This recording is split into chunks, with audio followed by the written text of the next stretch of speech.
Tomás, a gente certamente poderia, esse é o tipo da conversa o que a gente pode prolongar por horas e horas e horas, mas certamente não vai ser dessa vez que a gente vai ter tantas horas. Então, eu acho que a gente agora, eu gostaria de começar a mudar um pouco o foco da nossa conversa, que até agora foi principalmente com relação às coisas pretéritas, não fomos tão atrás na história, mas você trouxe bem alguns aspectos da civilização chinesa, do processo civilizatório chinês, e eu gostaria de explorar um pouco você na questão, e agora, José? José para onde? Porque, afinal de contas, a história, o corona, a pandemia, gerou uma certa discussão no mundo ocidental a respeito de um novo normal. Obviamente, tem sempre aquelas forças conservadoras que querem que o novo normal seja simplesmente a continuidade daquilo que já vinha acontecendo antes da coronavírus. Basta a gente olhar o que defende Davos. Né? Davos chamou o Great Restart, né? E dizia com a justificativa do coronavírus, mas na realidade era um pacote já montado há algum tempo e que era exatamente para perpetuação, um verniz novo no velho capitalismo para continuar com o mesmo tipo de exploração, seja da classe trabalhadora, seja da população, seja de países periféricos, como é o caso brasileiro. Né? Então, eu gostaria que você elaborasse algumas ideias a respeito de como é que você vê o novo normal chinês. Vai haver alguma, você sente daquilo que você interage com a imprensa chinesa, com o noticiário, com analistas da China, estudiosos da China, seus contemporâneos que continuam morando lá, você acha que tem aí uma perspectiva de um novo normal ou é voltar àquilo que, voltar, digamos, a dezembro de 2019? Assim, o coronavírus, a pandemia na China, ela foi muito diferente do que a gente tem aqui no Ocidente, né? Hum, vezes, o novo normal é um pouquinho do velho normal ainda, porque a China, assim, em termos econômicos, a China não decresceu, ela só parou de crescer no ano passado por causa da pandemia e agora vai crescer outra vez. E no ponto de vista assim da vida cotidiana, as pessoas que eu conheço que estão lá estão vivendo normalmente, amigo. É impressionante, eles estão vivendo normalmente. Alguns focos, obviamente, a gente vê esse noticiário, né? Tem alguns focos de corona em alguns lugares, e aí o governo toma uma atitude drástica, fecha, faz testagem em massa, e agora está fazendo ação também. Nesses focos, fecha completamente até normalizar. Obviamente, tem um controle no sentido do controle do Estado. Isso tem a ver com o avanço tecnológico, as novas tecnologias, 5G, o tal do surveillance state, né? Essa coisa as câmeras de segurança, o monitoramento e essa tecnologia de reconhecimento facial, tudo mais. E tem um pouco a ver também, a pandemia deu um passo adiante nisso aí, na medida em que todas as relações sociais passaram a ser um pouco mais dadas através desses fóruns, das redes sociais, né? Então passa um pouco pelo controle, né, online, e também a China tem adotado um pouco o controle também para o monitorar da doença. As pessoas ainda, mesmo não tem, eles têm que sair, apresentar o QR Code deles e falar, não, sinalizar para onde vão, né? Quando eles saem de casa, eles entram no estabelecimento, tem, ou de vez em quando, controle. Então, assim, nesse sentido, a gente repara que a tendência é de ter um pouco mais de controle social. Assim, eu não estou falando que não tem que ter controle, monitoramento da doença, pelo contrário, eu acho que tinha que ter isso no Brasil, tinha que ter monitoramento. Mas, infelizmente, a tendência que gera para o futuro talvez seja essa, né? Em termos econômicos, aí tem uma discussão econômica mais abstrata, que é interessante de fazer, que a gente também tem que estar a par dela, que é assim, para onde vai a economia chinesa? No sentido assim, qual vai ser o desenvolvimento? Como é que o capital vai poder se desenvolver na China dessa maneira que eu estava falando, autônoma, e para onde ele vai? E aí eu acho que a China entra um pouquinho numa sinuca, assim, que não estou dizendo que os outros países também não têm suas sinucas e suas encruzilhadas, mas a China, ela vive uma encruzilhada que é a seguinte: primeiro, a gente tem uma sociedade que cresceu muito, uma economia que cresceu muito, ou a produção, a capacidade produtiva, o capital acumulado na China é muito grande, e você tem muito espaço, você tem, quer dizer, muito pouco espaço para investimentos lucrativos na economia chinesa. É um pouco daquilo que aquele teórico David Harvey chama de superacumulação. Então, você tem uma acumulação de capital muito grande. Isso tem a ver com um pouco com algumas políticas benéficas, assim, de investimento estatal, superinvestimento estatal para combate à crise de 2008 e atualmente também grande investimento estatal. Mas dentro dos marcos do keynesianismo existem essas limitações, porque um crescimento é um investimento, superinvestimento, em que a produção, a capacidade produtiva não acompanha mais a demanda, o crescimento da demanda pelas pessoas. Pô, uma ilustração muito emblemática disso foi agora, que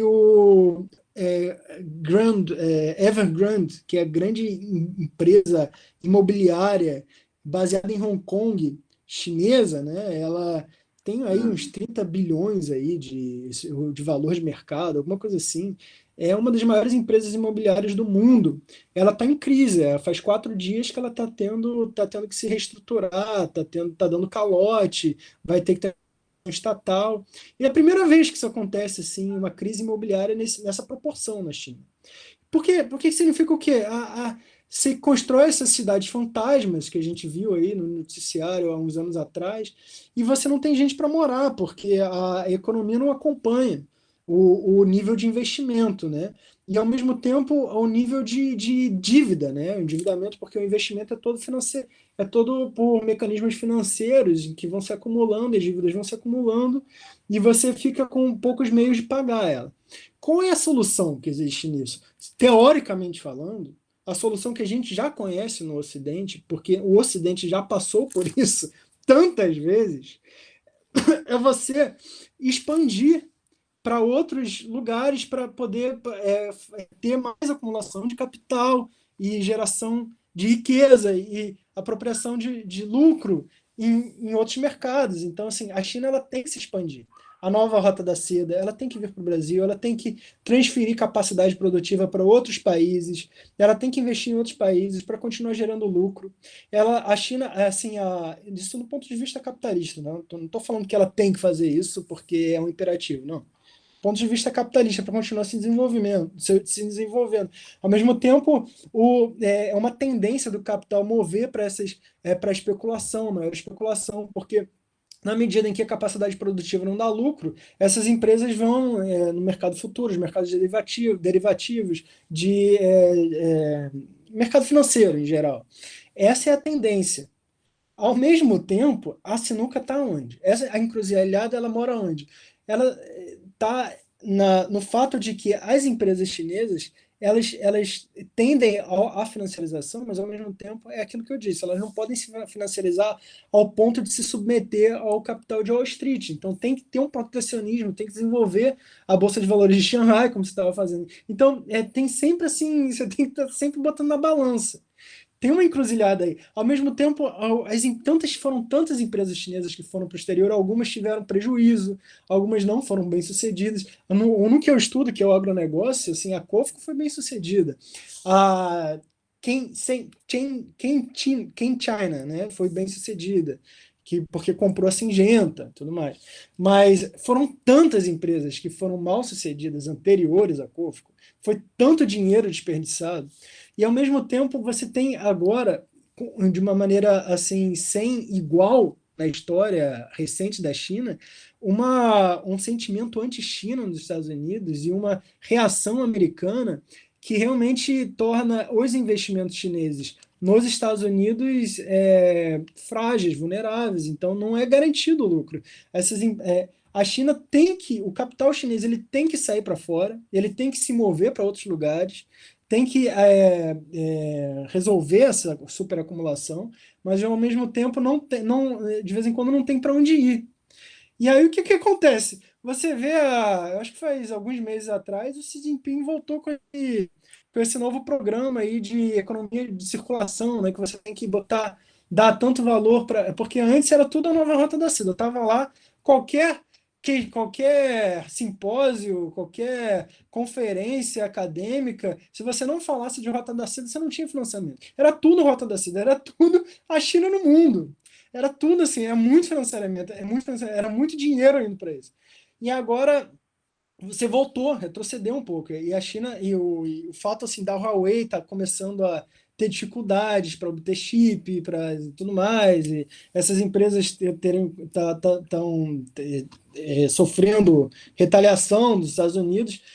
O Xi Jinping voltou e falou que a economia doméstica é tão importante quanto. Então, você tem um esforço para o desenvolvimento da economia doméstica. Mas, ao mesmo tempo, você desenvolve a economia doméstica e o Evergrande vai à bancarrota.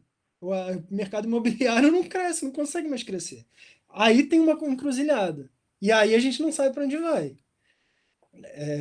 Ao mesmo tempo. Então, é isso.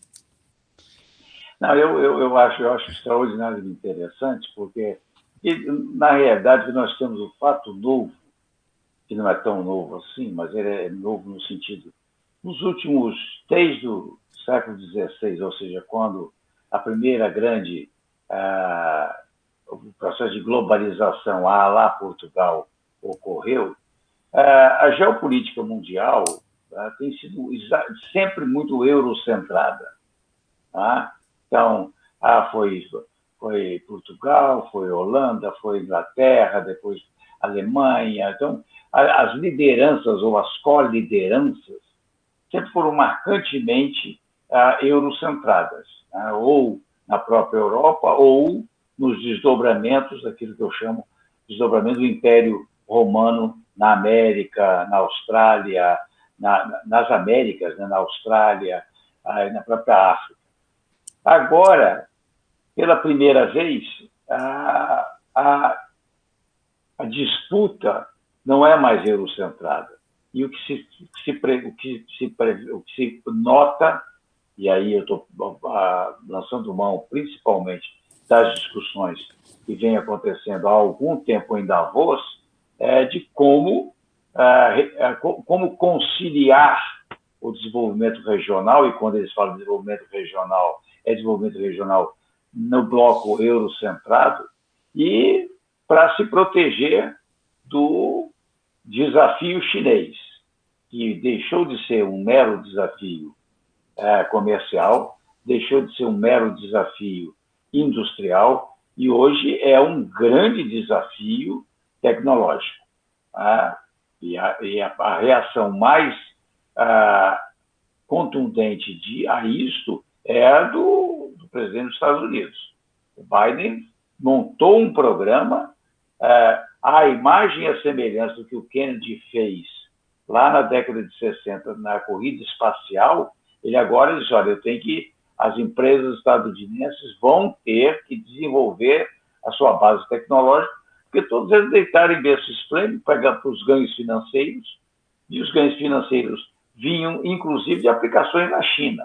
E a tecnologia, tanto é que nessa chamada a inteligência artificial, e tudo aquilo que depende da qual a inteligência artificial, a China está sendo mais avançada. Então, eu acho que tem muita coisa pela frente. Eu acho que tem muita reflexão para ser feita. E eu gostaria de pedir a você que você autorize, no final deste nosso bloco. A gente vai encerrar essa nossa conversa transversal, esse nosso diálogo transversal. Em algum outro momento eu espero poder roubar um pouco mais do seu tempo de acadêmico em Londres, né, porque está escrevendo sua tese, ele tem uma outra conversa, mas enquanto isso, eu gostaria de deixar, se você permitisse, autorizasse, a gente botar tanto os seus contatos, porque eu gostaria muito, muito mesmo, que outras pessoas no Brasil, outros jovens no Brasil, despertassem para a China para além ou do endeusamento exagerado comum a quem é de esquerda, quem é progressista, quem é, inclusive, mais radical, né? Ou a diabolização total de praticamente a maioria, que são aqueles que só conseguem ler o mundo a partir da ótica eurocentrada e dos interesses, e aí a ideologia do império estadunidense é absolutamente dominante nisso, né? Através dos mais diferentes mecanismos, dentre os quais o financiamento da academia. A academia é muito condicionada a pensar de acordo com os interesses, porque se não pensar de acordo com os interesses estadunidenses, não tem financiamento, não tem bolsa, não tem publicação, etc, etc. Então, Tomás, eu gostaria que você fizesse aí as suas, não considerações finais, mas a transição entre essa nossa conversa hoje e contatos que você certamente terá, será buscado por quem estiver nos ouvindo, mas espero uma próxima bloco de conversas entre nós dois. Excelente. Muito obrigado, Arlindo, por ter me chamado. Como consideração final, eu diria o seguinte: não tem nada natural, né? O desenvolvimento chinês, o rumo que a China tomou, não é um rumo que estava escrito já, assim, anteriormente num livro. Então, esse tipo de desenvolvimento ele foi baseado em muita disputa entre próprios assim, capitalistas chineses, né, entre a classe dominante e as suas influências no Estado, e também na luta de classes, né, que existe lá, que são os trabalhadores de lá e tudo mais. E hoje em dia, esse tipo de desenvolvimento ele reverbera também nas questões globais, e aqui no Brasil a gente também tem interesses chineses que, ao mesmo tempo, são competidores, são rivais americanos, mas também se utilizam de métodos parecidos de exploração aqui no Brasil, no agronegócio, na indústria extrativista e tudo mais. Então, assim, por não ser natural, por não ser uma questão, uma coisa já escrita, já pré-definida, ela pode ser sempre diferente. Ela necessita do nosso questionamento. A gente pode questionar o papel da China no mundo, o papel dos Estados Unidos nessa questão, e, enfim, todas essas relações, esse tipo de desenvolvimento, ele é questionável. Com isso, eu não quero dizer que a gente tem que assumir uma postura anti-China nesses moldes da Globo, né? Nesses moldes Bolsonaro, né? Obviamente não. Mas a gente precisa, no Brasil, ter uma análise mais apurada sobre a China. A gente tem que ter uma análise crítica sobre a China, que ela evite se somar a esse xenofobismo aí, bolsonarista, estúpido, mas que ela seja uma análise crítica que favoreça as lutas sociais do Brasil, porque ela tem que ser feita, porque na medida em que a China se expande, tem seus interesses, as lutas sociais do Brasil elas vão passar por isso. E a gente tem que ser crítico, e a gente tem que assumir uma postura que questione, né? Isso é importante, esse é o recado que eu quero dar para os ouvintes aí. E, mais uma vez, obrigado, que tenha muito sucesso as conversas transversais futuras. E eu vou ver a conversa transversal sobre a questão urbana, as cidades. Deve estar muito interessante. E quero me inteirar mais. Ô, Tomás, eu gostei, além da conversa toda, eu gostei muito da sua consideração final. Porque eu acho que é fundamental, principalmente, entre nós que tivemos e temos o privilégio de termos o grau de escolaridade que temos, que a gente evite não é questão de poder questionar, não. É a nossa obrigação questionar, é o nosso dever questionar. Qualquer adesismo, qualquer adesão automática, seja essa adesão automática aos Estados Unidos, e o nosso Itamaraty tem uma parcela dela que é de adesão automática, né? Lamentavelmente dando no que dá, ou tem dado no que tem dado, né? Seja uma adesão automática digamos, a essa vertente chinesa, né? Lá atrás, na década de 50, o Brasil, de uma certa forma, namorou com os não alinhados, né? Do Nasser, da Carta, aquela coisa toda. E, lamentavelmente, tomamos todas as pressões e aí veio esse adesismo. E eu acho que isso nós precisamos despertar nos nossos acadêmicos, nas pessoas que fazem militância política, tá? Porque também não adianta fazer uma militância política voltada só para dentro, sem levar em consideração o que está acontecendo no mundo. E eu acho que a sua contribuição nisso é maravilhosa. Eu tenho certeza que, quando a sua tese sair, vai poder ilustrar e indicar novos caminhos para que outras pessoas possam fazer os devidos desdobramentos. Uma vez mais, muito obrigado e receba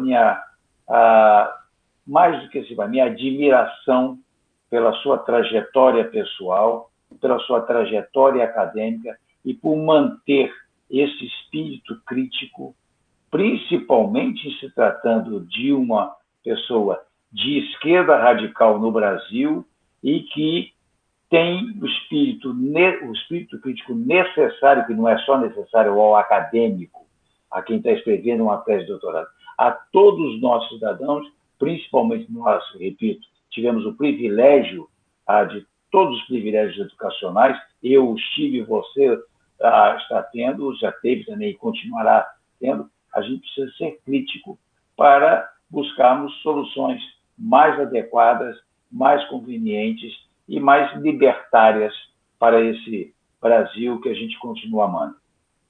Com certeza. Muito obrigado. Obrigado.